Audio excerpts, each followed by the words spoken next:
Hello everyone, तो कैसे हैं आप लोग। आज हमें चैप्टर 3 स्टार्ट करना है जिसका नेम है प्लांट किंगडम। ये बहुत ही इंपॉर्टेंट चैप्टर है और इसमें एग्जाम में से 2 या 3 क्वेश्चन ज़रूर आते हैं। इसको अगर आप अच्छे से समझोगे तो आपको बॉटनी में कोई दिक्कत नहीं होगा। ठीक है, चलिए स्टार्ट करते हैं। पहले हम बोर्ड पे समझेंगे, देन हम इसकी रीडिंग करेंगे। ठीक है, और उसके बाद हम रीडिंग करके इसको समझेंगे। चलिए स्टार्ट करते हैं। पहले बोर्ड पे समझते हैं। अब हमें समझना है चैप्टर 3। ठीक है, चैप्टर 3 प्लांट किंगडम। ठीक है,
ऑफ एंजियोस्पर्म।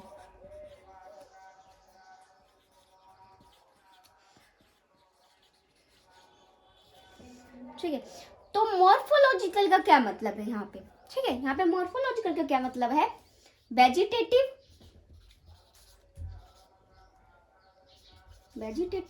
एंड 2 मतलब निकल रहे हैं यहाँ पे, एंड रिप्रोडक्शन।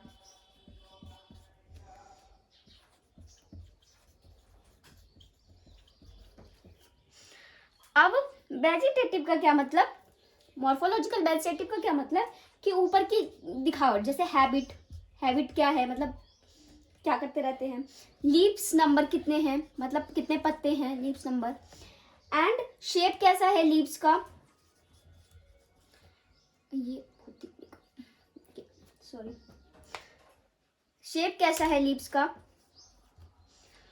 कलर कैसा है, ये भी होता है कलर, और क्या होता है, कलर ऑफ लीव्स। हाँ, ये आप ऐसे लिख सकते हैं, ठीक है। तो वेजिटेटिव में क्या होता है, हैबिट देखते हैं, लीव्स नंबर देखते हैं, शेप देखेंगे, कलर ऑफ लीव्स देखेंगे, कौन से कलर का है, येलो तो नहीं है, ग्रीन है ज़्यादा या डार्क ग्रीन है, ठीक है, वो देखेंगे। अब रिप्रोडक्शन में क्या देखेंगे, रिप्रोडक्शन में देखेंगे एंड्रोशियम, यानी एंड्रोशियम का क्या मतलब है, मेल पार्ट होता है, फ्लावर में मेल पार्ट होता है रिप्रोडक्शन के लिए, ठीक है। तो आप ये देखेंगे मॉर्फोलॉजी का मतलब, तो आप समझ रहे हैं इसका मतलब क्या है कि आर्टिफिशियल क्लासिफिकेशन में जो कैरोलस लिनियस साहब थे, उन्होंने क्या कहा कि हम मॉर्फोलॉजी के बेसिस पे ही इनको पहचान सकते हैं कि अच्छा ये एंजियोस्पर्म है। तो क्या ये एक सही तरीका था, नहीं, बस मॉर्फोलॉजी का देखकर हम कैसे पहचान सकते हैं, ठीक है। तो एक एग्जांपल से समझाती हूँ मैं आपको कि कैसे गलत था एंड इसके डीमेरिट्स क्या थे। तो मुझे पहले इरेज करना पड़ेगा, ठीक है। अच्छा, यहाँ पे देखते हैं, मान लीजिए ये एक लीव्स है, ठीक है, ये एक मोटी लीव्स है, ठीक है। अब यहाँ पे जो H2O हो, H2O है, मतलब ज़्यादा है, पानी ज़्यादा है, तो क्या ये लीव्स पानी लेके तंदुरुस्ती नहीं रहेगी, मतलब हेल्थी नहीं दिखेगी, स्ट्रॉन्ग नहीं दिखेगी, मतलब फूली हुई नहीं दिखेगी, दिखेगी ना। अगर पानी ज़्यादा है तो ये जो पत्ता है, ये जो लीव्स है, ये कैसा दिखेगा आपको, तंदुरुस्त दिखेगा। लेकिन जहाँ पे पानी कम है, मान लीजिए यहाँ पे पानी कम है, तो ये लीव्स कैसे दिखेगी, थोड़ी सी मुरझाई हुई दिखेगी। तो क्या ये हम हैबिट, लीव्स और शेप और कलर देखकर क्या हम ये डिसाइड कर सकते हैं कि ये जो प्लांट है वो एंजियोस्पर्म है, नहीं, क्योंकि एनवायरनमेंट का भी फर्क पड़ता है। तो ये जो सिस्टम था ये थोड़ा सा नीचे रह गया, पीछे रह गया, ठीक है। तो यही चीज़ हमें समझनी है, ये चीज़ आई होप ये चीज़ समझ आई होगी। अब मैं यहाँ पे एक चीज़ और लिखती हूँ, अगर हम वेजिटेटिव तो ये है, अब हम देखें तो क्या हमारे ये क्या हो गया, ठीक है, तो क्या हमारे एनवायरनमेंट का फर्क नहीं पड़ रहा है इस पे, तो जो ये क्लासिफिकेशन ये गलत नहीं हो गई, पीछे नहीं रह गया ये, ठीक है। तो हाँ, यहाँ पे समझ लेते हैं, मोर एडवांसली, एक गजर बजर हो जाएगा यहाँ पे, चलो कोई नहीं, मोर advancely affected by the environment. कोई लाइन समझ ना आए तो कमेंट जरूर करें, मैं फिर से समझा दूंगी एक वीडियो में बना के, अगर कुछ समझ ना आए तो, ठीक है। अब देखिए ये क्या हो रहा है, ये क्या लिख दिया मैंने कि ये जो H2 है यहाँ पे ज़्यादा है, तो ये जो पत्ता है वो फूला हुआ है, एंड यहाँ पे कम है तो ये थोड़ा सा सुखड़ा हुआ है। तो क्या इन्वायरमेंट का फर्क नहीं पड़ रहा है, पड़ रहा है ना, तो वही चीज़ लिखी है मैंने। अब चलिए इसके डीमेरिट्स देख लेते हैं, ठीक है। ये इरेज कर दूं मैं, चलिए ये इरेज कर देते हैं, चैप्टर 3 भी मिट गया, कोई नहीं, ठीक है। अब देखिए तो इसके डीमेरिट्स क्या थे,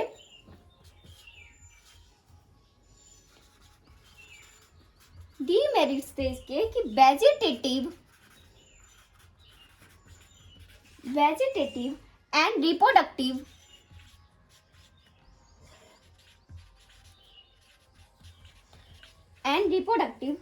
characters and reproductive characters were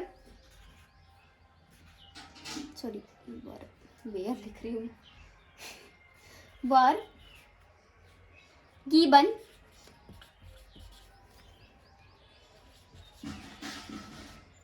equal importance. तो इसके डीमेरिट्स क्या थे कि इन्होंने क्या किया कि रिप्रोडक्शन और वेजिटेटिव दोनों कैरेक्टर को इक्वल इम्पोर्टेंस दिया, जो कि गलत था, ठीक है। अब ये तो जो सिस्टम था हमारा आर्टिफिशियल सिस्टम, ये ज़्यादा चला नहीं क्योंकि इसमें ज़्यादा कुछ था नहीं, बस शेप और क्या कहते हैं, शेप कलर, इसके हिसाब से हम देख रहे थे, तो ये ज़्यादा चला नहीं इसके, तो इसीलिए सेकेंड सिस्टम आया हमारा, जिसका क्या नेम था, natural natural system of classification, ठीक है, नेचुरल सिस्टम ऑफ क्लासिफिकेशन। अब ये कौन से साइंटिस्ट ने दिया? गिवन बाय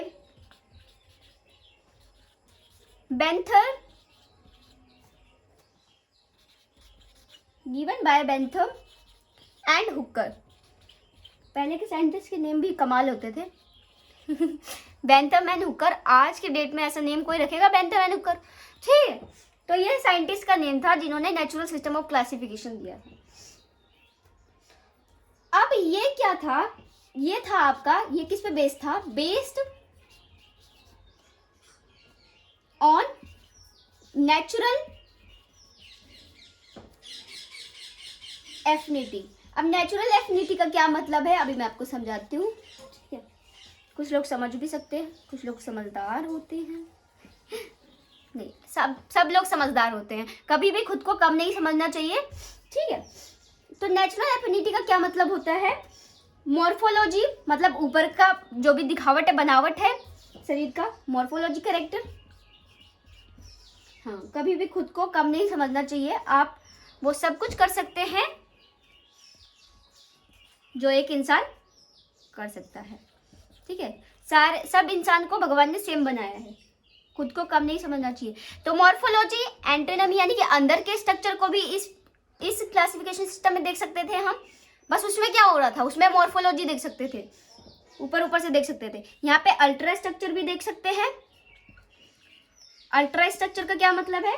अंदर का स्ट्रक्चर भी देख सकते हैं। एम्ब्रियो बन रहा है, ठीक है।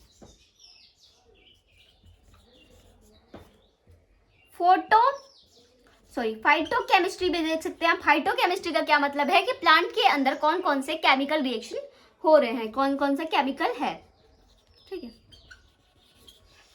और यहाँ पे एम्ब्रियोलॉजी का मतलब है कि एम्ब्रियो कैसे बन रहा है प्लांट के अंदर, ठीक है। अल्ट्रा स्ट्रक्चर यानी कि अंदर के स्ट्रक्चर कैसे है, एंटोनॉमी का मतलब भी अंदर का स्ट्रक्चर्स वगैरह, ठीक है। और मॉर्फोलॉजी का प्लांट के ऊपर के जैसे लीव्स, ठीक है, स्टेम, तो ये चीजें। अब क्या ये थोड़ा सा बेटर नहीं है आर्टिफिशियल सिस्टम से? तो यहाँ पे एक पॉइंट और लिखेंगे, बेटर देन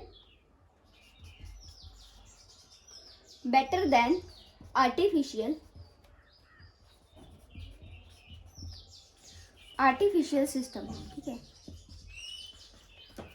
सो यहाँ तक समझ आया होगा I hope.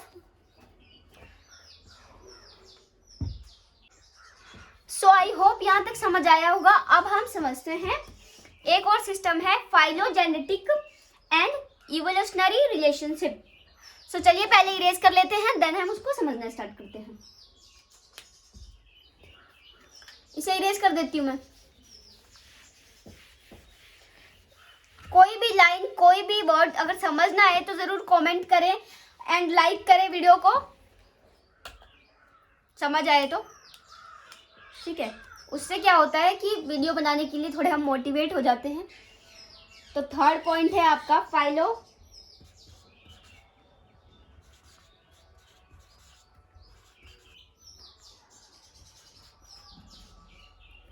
Phylogenetic system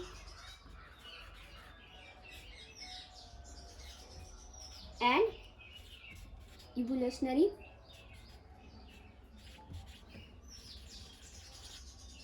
relationship.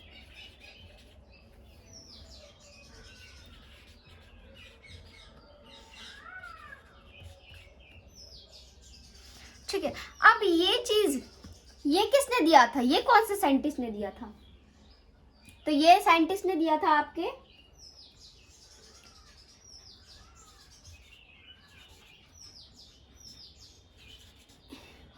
Inger and parental. ये बोलिए ना, हाँ पेरेंटल। इंगर एंड पेरेंटल, ये साइंटिस्ट ने दिया था। अब इसमें क्या था कि फाइलोजेनेटिक सिस्टम का क्या मतलब है, ठीक है। फाइलोजेनेटिक एंड इवोल्यूशनरी रिलेशनशिप का क्या मतलब है कि all the member of taxa are having common ancestors. तो ये लाइन अभी आपको एक डायग्राम बनाऊंगी, जब समझ आएगा आपको। तो इसका मतलब क्या है कि ऑल द members ये M है आपका, पता नहीं कैसे बन जा रहा है ये, ठीक है। ऑल द मेंबर्स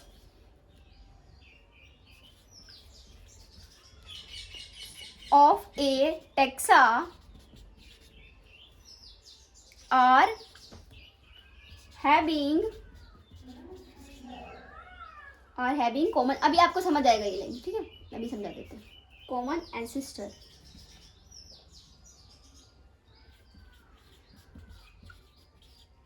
ठीक है। तो मैंने मान लो यहाँ पे एक प्लांट बनाया, ठीक है, फाइलोजेनेटिक प्लांट है ये, ठीक है। फाइलोजेनेटिक प्लांट कैसे, अभी समझ आएगा आपको।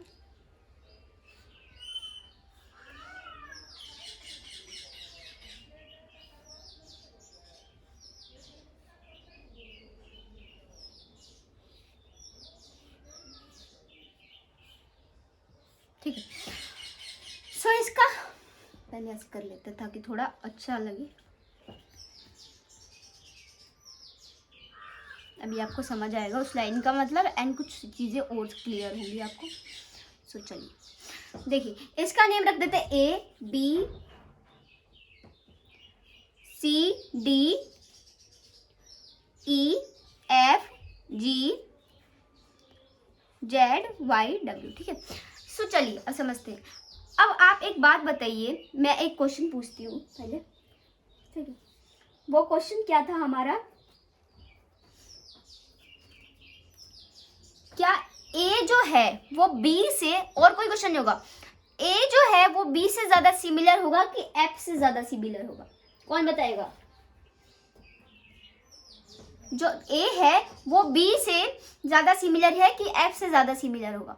सो आपको अगर समझ आया है तो आप बहुत समझदार हैं, अगर नहीं समझ आया है तो अभी समझ लीजिए, ठीक है। तो जो A है वो B से ज्यादा सिमिलर होगा ना बजाय F के, क्यों? क्योंकि ये आसपास ही तो है ये, ठीक है। इनका जो पूर्वज है वो एक यही तो है, यहाँ से तो आ रहे हैं ये, तो चलो ये तो कॉमन एंसेस्टर है जो वो यहाँ पे है, इनका जो है तो ये दोनों तो एक ही से निकल रहे हैं, तो ये A जो है B से ज्यादा सिमिलर होगा ना, F से ज्यादा सिमिलर कैसे होगा? तो आप यहाँ पे एक लाइन लिख सकते हैं कि A इज मोर सिमिलर, अभी एकदम मक्खन जैसा क्लियर होगा, एंड जब आप रीडिंग करेंगे ना तो उस टाइम तो आप मतलब आपको ऐसा लगेगा कि हाँ ये तो कुछ नहीं है एनसीईआरटी, ठीक है। तो ये मैं ऐसे बोल ही नहीं रही हूँ, जब आप रीडिंग करेंगे तो आपको खुद ही फर्क समझ आ जाएगा, ठीक है। A is more similar to B than F, ठीक है। तो F के बजाय जो A है वो B से ज्यादा सिमिलर है। अब वैसे तो कुछ ना कुछ करेक्टर सब में सेम ही होंगे, क्यों? क्योंकि यहाँ पे जो है ये जो है एंसेस्टर, ये सबके लिए कॉमन एंसेस्टर है, सब तो इसी से निकल रहे हैं ना प्लांट में, ठीक है। तो कुछ ना कुछ करेक्टर तो सेम ही होंगे सब में। तो ये लाइन वही बोली है यहाँ पे कि all the members of taxa are having common ancestor. तो यहाँ पे जो सारे मेंबर्स है वो कॉमन एंसेस्टर से ही तो निकल रहे हैं। अब आपको ये लाइन क्लियर हुई होगी। एंड जो हमारा फाइलोजेनेटिक सिस्टम है इसको एक्सेप्ट किया गया है, करेंटली एक्सेप्टेड आपका सिस्टम है ये, ठीक है। मैं आपको एक एक पॉइंट एक एक लाइन क्यों समझा रही हूँ बोर्ड पे, ताकि आपको एनसीईआरटी रीडिंग करने में दिक्कत ना हो। काफी बच्चे क्या करते हैं, पढ़ लेते हैं लेकिन उनसे एनसीईआरटी रीडिंग होती ही नहीं है, ठीक है। तो आप जब ये वीडियो देखेंगे ना तो फिर आपको कोई दिक्कत नहीं रह जाएगी एनसीईआरटी में, ठीक है। अगर दिक्कत रह रही है ना तो इसका मतलब आपने वीडियो अच्छे से देखी नहीं, ठीक है। फोर एक और सिस्टम है, ये आई होप यहाँ तक समझ आया होगा। चलिए फोर्थ वाला और समझ लेते हैं। इरेज कर दूं मैं इसको, ठीक है।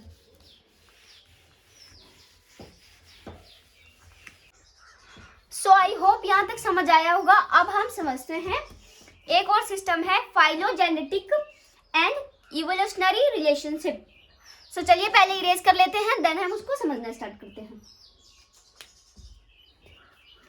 इसे इरेज कर देती हूँ मैं। कोई भी लाइन कोई भी वर्ड अगर समझना है तो जरूर कमेंट करें एंड लाइक करें वीडियो को, समझ आए तो, ठीक है। उससे क्या होता है कि वीडियो बनाने के लिए थोड़े हम मोटिवेट हो जाते हैं। तो थर्ड पॉइंट है आपका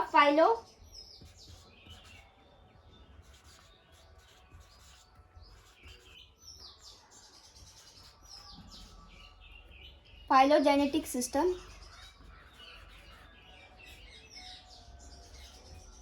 एंड इवोल्यूशनरी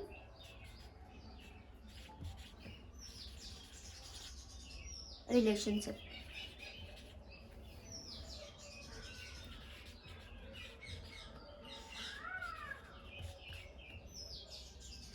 ठीक है, अब ये चीज ये किसने दिया था, ये कौन से साइंटिस्ट ने दिया था? तो ये साइंटिस्ट ने दिया था आपके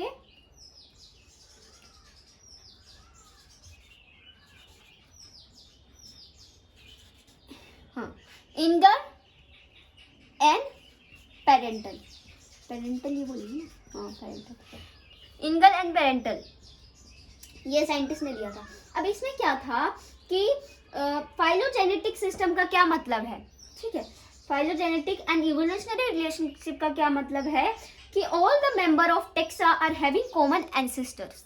तो ये लाइन अभी आपको एक डायग्राम बनाऊंगी, जब समझ आएगा आपको। तो इसका मतलब क्या है कि ऑल द मेंबर्स, ये एम है आपका, पता नहीं कैसे बन जा रहा है ये, ठीक है, ऑल द मेंबर्स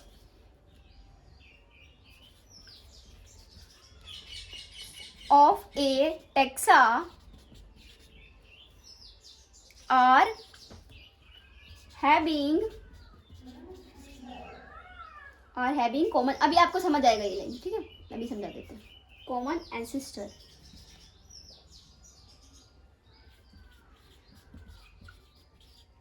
ठीक है, तो मैंने मान लो यहाँ पे एक प्लांट बनाया, ठीक है, फाइलोजेनेटिक प्लांट है ये, ठीक है, फाइलोजेनेटिक प्लांट कैसे अभी समझ आएगा आपको।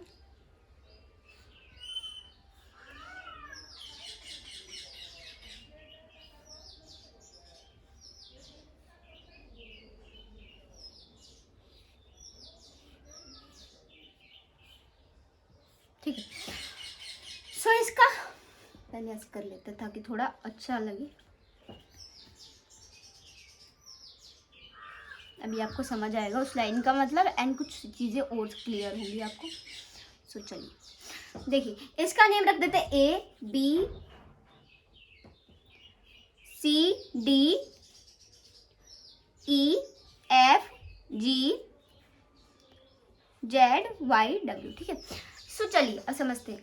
अब आप एक बात बताइए, मैं एक क्वेश्चन पूछती हूँ पहले, ठीक है, वो क्वेश्चन क्या था हमारा, क्या ए जो है वो बी से, और कोई क्वेश्चन नहीं होगा, ए जो है वो बी से ज्यादा सिमिलर होगा कि एफ से ज्यादा सिमिलर होगा? कौन बताएगा? जो ए है वो बी से ज्यादा सिमिलर है कि एफ से ज्यादा सिमिलर होगा? सो आपको अगर समझ आया है तो आप बहुत समझदार हैं, अगर नहीं समझ आया है तो अभी समझ लीजिए।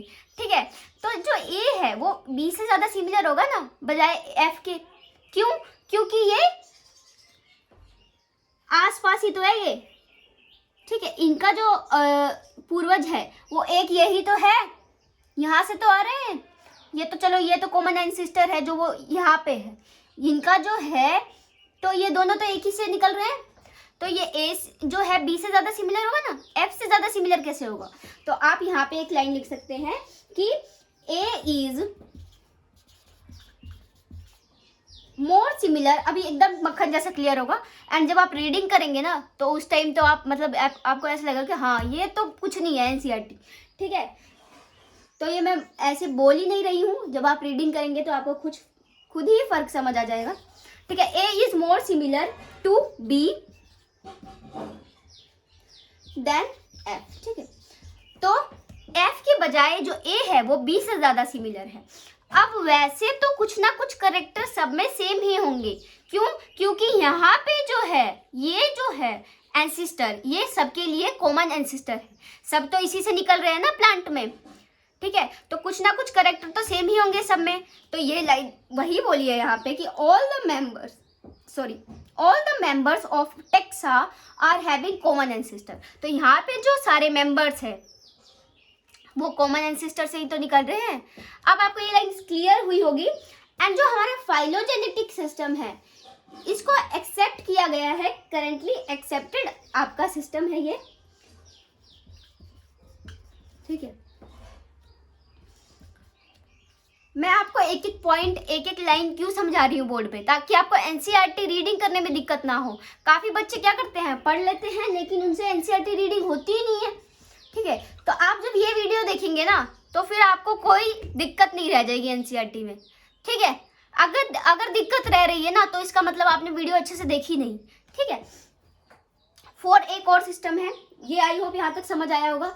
चलिए 4th वाला और समझ लेते हैं। इरेज कर दूं मैं इसको, ठीक है।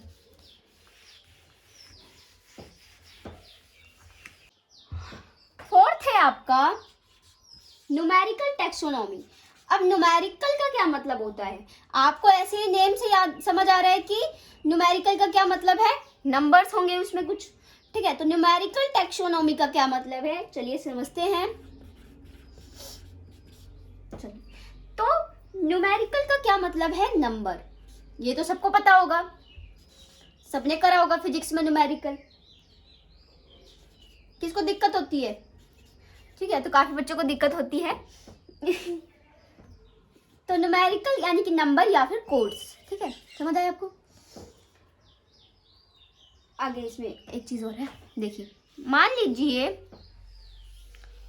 ये बॉक्स है आपका, ठीक है। मान लीजिए यहाँ पे एक प्लांट 1 है, ये L है, प्लांट 1 प्लांट 2, 2 प्लांट में हम कंपैरिजन कर रहे हैं मान लीजिए, ठीक है। 1 2 3 4 5 6 7, ठीक है, 1 2 3 4 5 6 7, ठीक है। तो इसमें इसका मतलब क्या है अभी मैं समझाती हूँ आपको, ये मैंने क्यों बनाया है ताकि आपको इजीली समझ आए, ठीक है। तो इस प्लांट के 7 कैरेक्टर देखेंगे हम और इस प्लांट के 7 कैरेक्टर देखेंगे और हम कंपैरिजन करेंगे, ठीक है। तो हम क्या कर रहे हैं, मान लीजिए हमने एक नंबर के बेसिस पे करेंगे, आपको समझा रही हूँ कि न्यूमेरिकल टैक्सोनॉमी होता क्या है एक्चुअल में, इजीली ऐसे समझ आएगा आपको, ठीक है। तो हमने इस प्लांट को देखा और इस प्लांट को देखा, इनके पहले वाले कैरेक्टर देखे तो वो क्या हो रहे थे, इसमें वो कैरेक्टर था, मतलब जैसे मॉर्फोलॉजी कैरेक्टर देखे, जैसे प्लांट लीव्स के बारे में देखे या फिर उसके ऑर्गन सिस्टम के बारे में देखे प्लांट के, ठीक है। तो पहले हमने देखा एक कैरेक्टर वो था इसमें, इस प्लांट में वो कैरेक्टर नहीं था, तो हमने क्या लिख दिया कि 0, मतलब सेम नहीं हुआ, इस प्लांट से नहीं मिला कैरेक्टर। इसमें दूसरा कैरेक्टर था, इसमें भी था, तो हमने इसको 1 नंबर दे दिया कि अच्छा 1 कैरेक्टर मिल गया। तीसरा देखा उसमें इसमें कैरेक्टर नहीं था, इसमें था, तो फिर हमने इसको 0 दे दिया, ठीक है। अब चौथा कैरेक्टर देखा हमने, तो इसमें क्या हुआ कि दोनों में ही नहीं था, मतलब सिमिलर हुए ना, दोनों में ही नहीं है वो कैरेक्टर, तो फिर हमने इसको 1 नंबर दे दिया क्योंकि थोड़ा सा सिमिलर यहाँ पे हो गया ये। फिर हमने दूसरा कैरेक्टर देखा तो उसमें क्या हुआ, इसमें नहीं था एंड देन इसमें था, ठीक है। तो यहाँ पे भी क्या हुआ, 0 लग गया क्योंकि इसमें भी यहाँ पे ये सिमिलर नहीं हो रहा था, ठीक है। हाँ दिख रहा है सबको, सिमिलर नहीं था। अब क्या हुआ, अब यहाँ पे देखा इसमें दोनों में कैरेक्टर मिल रहा था तो यहाँ पे भी ये सिमिलर हो गया, और यहाँ पे क्या हुआ, यहाँ पे भी दोनों में नहीं था तो ये सिमिलर हो गया। सॉरी यहाँ पे टिक क्यों लगा दी मैंने, यहाँ पे 1 नंबर और लगा दिया। तो क्या 7 में से 4 कैरेक्टर मिल रहे हैं, तो क्या इसके परसेंटेज निकाल सकते हैं, 4/7 आ गया, मतलब 7 में से 4 कैरेक्टर मिल रहे हैं हमारे इन दोनों प्लांट के, सेम हो रहे हैं, तो क्या इसका हम परसेंटेज भी निकाल सकते हैं, तो आप इसका परसेंटेज भी निकाल सकते हो। अब कैसे निकालेंगे, पहले हम क्या करेंगे, इन दोनों प्लांट के कैरेक्टर को डालेंगे और जो हमारा कंप्यूटर है, कंप्यूटर सॉफ्टवेयर है, वो कुछ ही सेकेंड में एनालाइज करके बता देगा कि कितने % ये दोनों एक दूसरे से सिमिलर है। कंप्यूटर सॉफ्टवेयर आर यूज्ड करना है, कंप्यूटर सॉफ्टवेयर का एनालाइज करने के लिए, यूज्ड फॉर एनालाइज, ठीक है। सो आपको न्यूमेरिकल टैक्सोनॉमी अच्छे से क्लियर हुई होगी। अब हमारा 5th एक पॉइंट है, उसको समझ लेते हैं। सो इरेज कर दूं मैं, अभी हम रीडिंग करेंगे जब आपको समझ आएगा कि मैम ने सच में कितना अच्छा क्लियरली समझा दिया, ताकि रीडिंग हमारी अच्छे से हो रही है। चलिए, तो 5th पॉइंट है आपका साइटोटैक्सोनॉमी।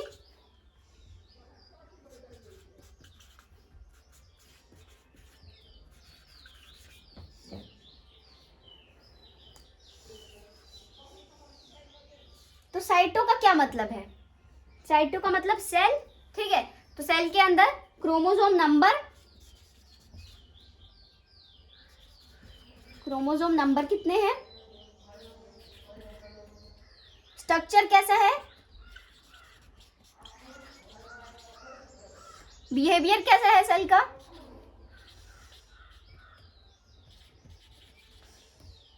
ठीक है। 6th पॉइंट है हमारा कीमोटैक्सोनॉमी का क्या मतलब है?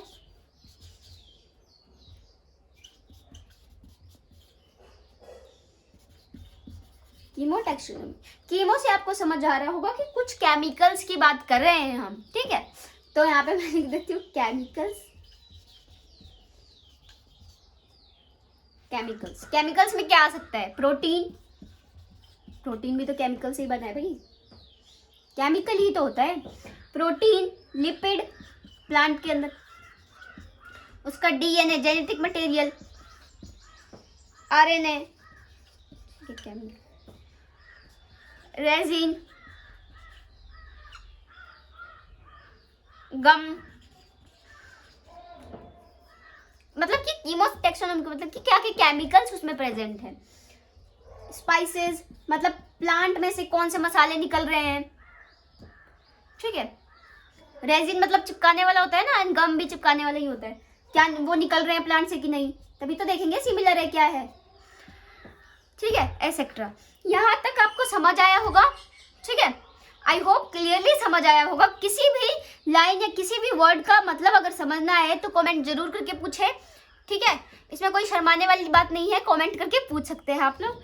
एंड अब हम रीडिंग करते हैं, ठीक है, एंड देन हम उसको क्लियरली समझ लेंगे, एंड आगे के जो टॉपिक है वो नेक्स्ट वीडियो में पढ़ेंगे। सो अभी हम रीडिंग करते हैं। चलिए स्टार्ट करते हैं रीडिंग एनसीईआरटी की। चलिए अब हमें रीडिंग करनी है क्योंकि हमने बोर्ड पे समझ लिया है। चलिए स्टार्ट करते हैं। इन द प्रीवियस चैप्टर, इससे पिछले चैप्टर में आपने क्या पढ़ा है? We looked at the broad classification of the living organism under the system proposed by Whittaker 1969 where and the suggested the 5 kingdom classification with the wise Monera, Protista, fungi, animalia and planting. तो basically इसमें क्या बोल रहा है कि जो हमने 5 kingdom classification पढ़ी थी उसको प्रपोज किसने किया था? आर.एच. बीटेकर ने 1969 में, ठीक है। और उसकी एक जो हमारा लिविंग ऑर्गेनिज्म का जो क्लासिफिकेशन हुआ था वो ब्रॉड क्लासिफिकेशन था, यानी बड़ा क्लासिफिकेशन था। यह हमने प्रीवियस चैप्टर में पढ़ा, ठीक है। और उस क्लासिफिकेशन में 5 किंगडम क्लासिफिकेशन था, जो कि पहला किंगडम क्या था हमारा? मोनेरा किंगडम, सेकेंड था प्रोटिस्टा किंगडम, थर्ड था फंजाई किंगडम, और फोर्थ था आपका एनिमेलिया किंगडम एंड प्लांटेई किंगडम। सो मैंने आपको बताया भी था कि हम एनिमल किंगडम एंड प्लांटेई किंगडम में एक चैप्टर है पूरा, ठीक है। तो प्लांटेई किंगडम का ये चैप्टर है आपका प्लांट किंगडम, एंड इससे नेक्स्ट चैप्टर जो है वो एनिमेलिया किंगडम है, ठीक है। सो इस चैप्टर में हमें क्या पढ़ना है? In this chapter we will deal in detail with further classification with kingdom Plantae. तो इस चैप्टर में हम डिटेल में पढ़ेंगे किंगडम प्लांटेई के बारे में, जिसको पॉपुलरली किस नाम से जाना जाता है? Plant kingdom. सो यहाँ पे लिखा भी हुआ है एकदम क्लियरली। सो चलिए स्टार्ट करते हैं। We must stress here that our understanding of the plant kingdom has changed over the time। मतलब ये क्या बोल रहा है कि हम टाइम के साथ साथ हमारे प्लांट किंगडम के प्रति जो सोच है वो भी चेंज होता गया, ठीक है।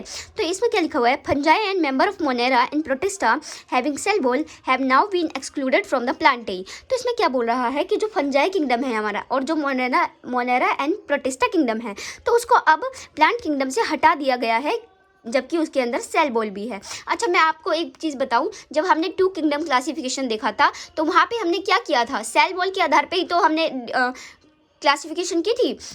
जिसमें सेल बॉल थे उसको प्लांटेई में डाल दिया था, और जिसमें सेल बॉल नहीं थे उसको एनिमेलिया में डाल दिया था। सो हमने क्या किया था, जो हमारा पहले तो टू किंगडम क्लासिफिकेशन था, तो जो फंजाई के जो मेंबर थे, मोनेरा के जो मेंबर थे, प्रोटिस्टा के जो मेंबर थे, उन सबको प्लांटाई किंगडम में डाल दिया। लेकिन जैसे जैसे धीरे धीरे क्लासिफिकेशन बढ़ती गई, हमारी सोच बढ़ती गई, सो हमने क्या किया, इन सबके अलग अलग किंगडम बना दिए। ठीक है, आई होप यहाँ तक समझ आया होगा।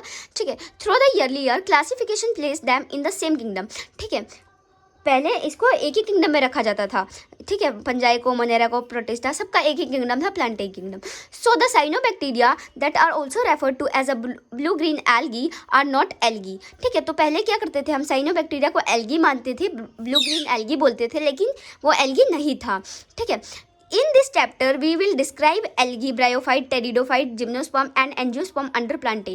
तो इस चैप्टर में हम एल्गी के बारे में, ब्रायोफाइट के बारे में, टेरिडोफाइट के बारे में, जिम्नोस्पर्म के बारे में, एंजियोस्पर्म के बारे में पढ़ेंगे। ठीक है, अंडर प्लांटाई किंगडम। ठीक है, प्लांटाई किंगडम चैप्टर के। ठीक है, अब नेक्स्ट पैराग्राफ है आपका, चलिए यहाँ से स्टार्ट करते हैं।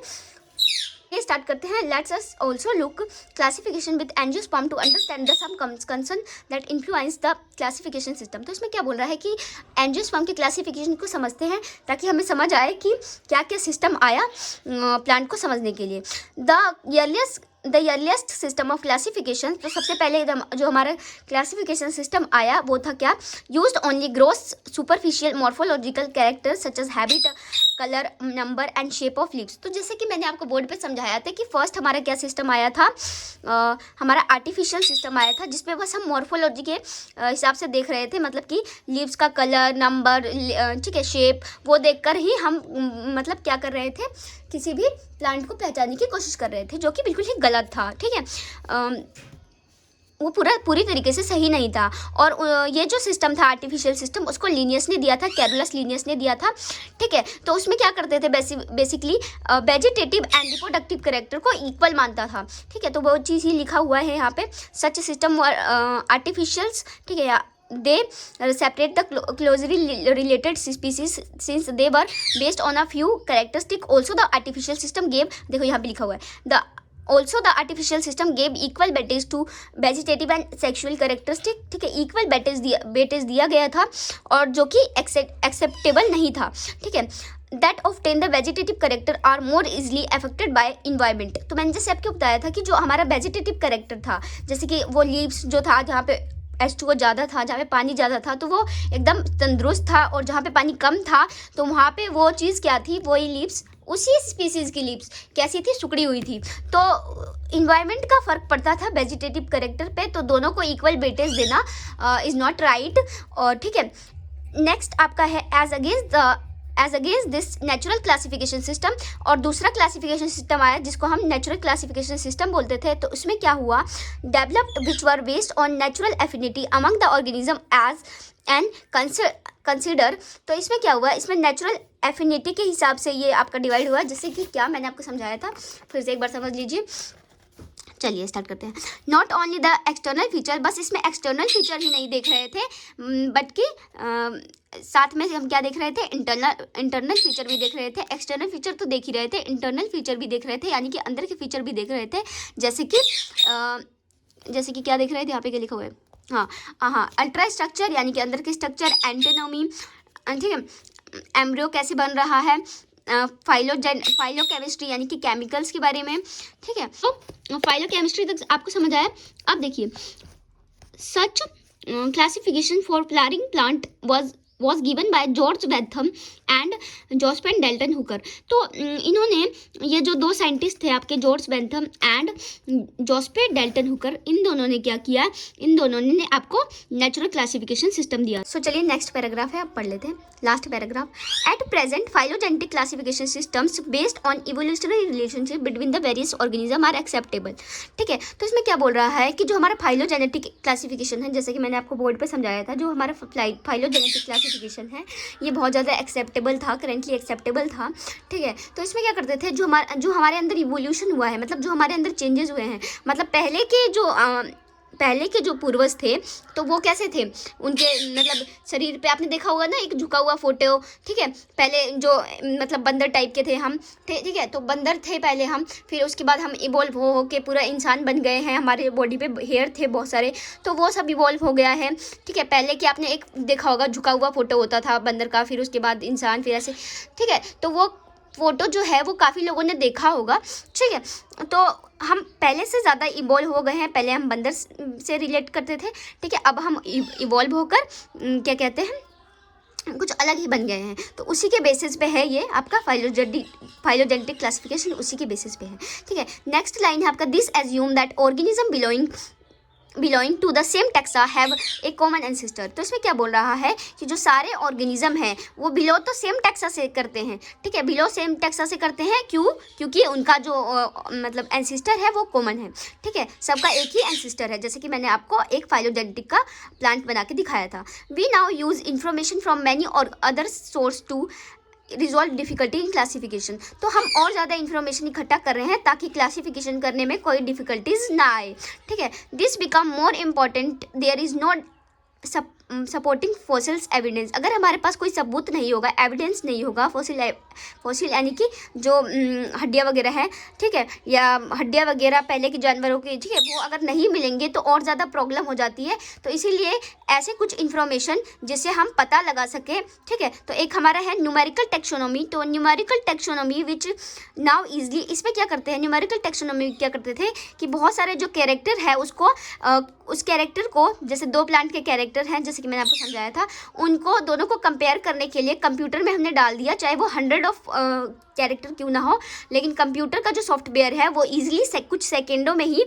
बता देगा कि जो दोनों प्लांट है वो एक दूसरे से कितना सिमिलर है, ठीक है। तो यही चीज़ लिखी हुई है इसमें। अब समझ लेते हैं साइटोटैक्सोनॉमी क्या होता है। साइटोटैक्सोनॉमी क्या होता है, साइटो मतलब होता है सेल, तो सेल के अंदर कितने क्रोमोसोम हैं, ठीक है, कितने नंबर ऑफ क्रोमोसोम है, उसका क्रोमोसोम का स्ट्रक्चर कैसा है, उसका बिहेवियर कैसा है। अब हमें समझना है कीमोटैक्सोनॉमी के बारे में। तो कीमोटैक्सोनॉमी में क्या है, कीमो मतलब होता है केमिकल्स, तो किसी भी प्लांट का हम केमिकल्स उसमें क्या क्या प्रेजेंट है वो देखकर भी बता सकते हैं कि ये एंजियोस्पर्म में आता है या कौन से क्लासिफिकेशन में ये आता है, ठीक है। सो आई होप यहाँ तक समझ आया होगा। अगर समझ आया है तो वीडियो को लाइक करें, चैनल को सब्सक्राइब करें एंड कमेंट करें